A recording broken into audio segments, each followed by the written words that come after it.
Poc més sabem d'esta cita, ja que es tracta d'una reunió privada i de caràcter rutinari. De fet, així l'han qualificat des de PSPB i Compromís, la que és la novena reunió de les comissions negociadores per tal de reeditar el pacte de la nau ací a l'Ajuntament de València. A les 9:30 s'ha iniciat, això sí que ho sabem, i no ha comptat amb la presència de Sandra Gómez i Joan Ribó, perquè, de fet, ells no acostumen a participar en aquestes reunions de les comissions negociadores. Com bé heu dit, ahir es va complir un mes de les eleccions municipals i la situació continua encara bloquejada. Sembla que la peça que no encaixa és esa vicealcaldia que reclama com a qüestió irrenunciable Sandra Gómez del PSPB. Per a Ribó, per a Compromís, no es pot aplicar aquest suposat model botànic a l'Ajuntament de València i no vol fer concessions en aquest sentit. Per tant, haurem d'esperar a que finalitzi esta reunió per tal de saber si han avançat les negociacions.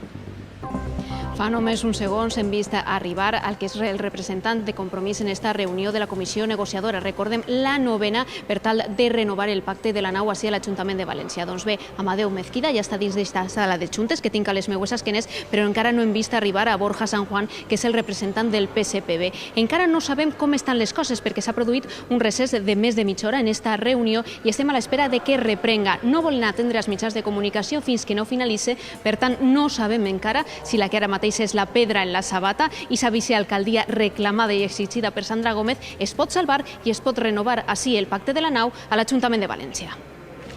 Poc sabem, segons ens han comentat, fins la una no està previst que concloga esta que és la novena reunió entre les comissions negociadores de PSPB i Compromís per tal de formar nou govern municipal ací a l'Ajuntament de València. Serien vora les 12 quan hem vist tornar els representants d'ambdós formacions a tornar-se a reunir-se després d'un recés de vora mitja hora. Per les seues cares i comentaris, la qüestió sembla que va per allar. Per tant, en estos moments no sabem si s'ha produït cap sessió, és a dir, si Joan Ribó ha cedit en no donar-li aquesta quota de poder a Sandra Gómez, la vicealcaldia que demana, o si per la seva part la formació socialista ha rebutjat demanar la vicealcaldia com a condició necessària per a donar forma a este nou pacte a l'Ajuntament de València. Continuarem així molt pendents de totes les declaracions que es puguen produir en acabar esta reunió.